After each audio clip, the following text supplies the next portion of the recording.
As we enter the month of February, it was only fitting that Westdale Public School hosted Michael Toby, a trained opera singer whose show shared stories, songs, and history about the Underground Railroad. What the show does, it celebrates Canada's role on the Underground Railroad. So what we can expect today, it's, I guess, a few things. They'll be singing, they'll be speaking, there'll be video.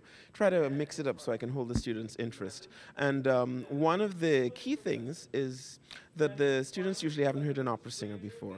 So when I start singing without a microphone and they hear my voice in the gym, they look at me like I'm an alien, and once I have their attention, well, then we go from there. Why do you believe it's important for students to understand and have knowledge of the history of the Underground Railroad? Because this is a feel-good story. Usually in a country, there are periods that are of history that we love to look back on, periods of history that we'd rather forget.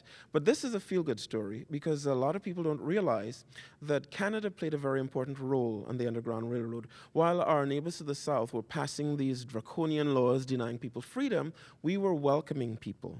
And so life wasn't perfect here, but at least here they could have a life. And so I think it's important because it's important we know our history, but it's really, especially we know the good points as well of our history. Can you talk about why you feel it's important for Westdale students to hear Michael Toby's presentation today? This area is really significant as far as the Underground Railroad was concerned. It was sort of the ending point. And I don't know, if our kids really knew that, and I wanted to make sure that they got that story. Michael's really unique.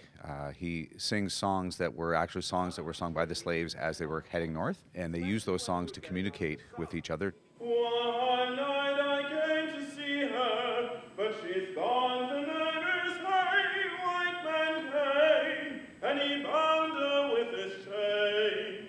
Can you talk about the significance of the show and you performing it here in the Niagara region in St. Catharines? Well, it's wonderful. One of the first concerts I did when I started doing this was at the museum on Locke Street. And of course, they had a wonderful display. I remember speaking to the curator and learning all sorts of neat information, going to the museum there and then in Niagara Falls. And so it's very significant because it's amazing how people can live somewhere and not know their own history. And so St. Catharines is a hotbed for history. And so people realize this. There are probably students that are sitting here that will learn these things and, wow, I didn't realize that this happened or took place right where I live. What do you think educators can do to keep the history of the Underground Railroad alive? There's lots of ways to do that. We have novel studies, and in fact there are quite a few that the students do over the years. Just this week, for instance, knowing that Michael was